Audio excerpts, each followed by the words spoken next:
Happy, happy, happy. Happy birthday. Happy birthday. Daddy Jordan. Happy birthday. Happy birthday.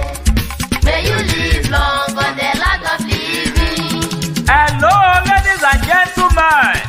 This is Akpata World, the Rock of Chance ROC. It is my great pleasure to announce to you one of the Super Duper October celebrants.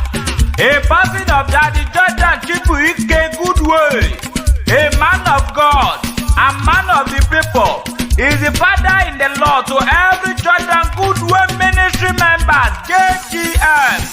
The ministry is located at Umpong.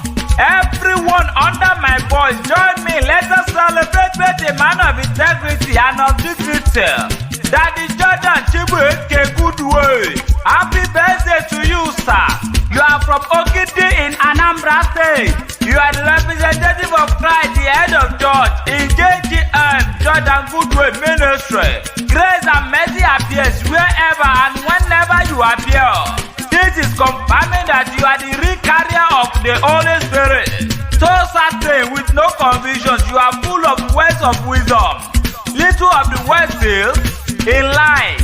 Don't follow your will, follow God's way. Don't have a will, follow God's way. Jordan Goodway. Another one says, never been in haste to make it in life.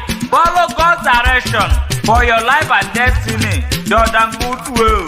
Pastor, today is your day. Here is a wish for you on your birthday. May you receive whatever you ask for. May you find whatever you seek. May you receive the greatest of joys and everlasting bliss. You are a gift yourself, and you deserve the best of everything. May all the joy you have spread around come back to you in 100-fold. Happy birthday to you, sir, and I wish you long life and prosperity. May you never be relegated in the state of melancholy or Kakasaki school. I remain my humble self. I am Akpata Ewi, the Rock of Chance. Happy, happy, happy. Happy birthday. Happy birthday. Daddy Jordan.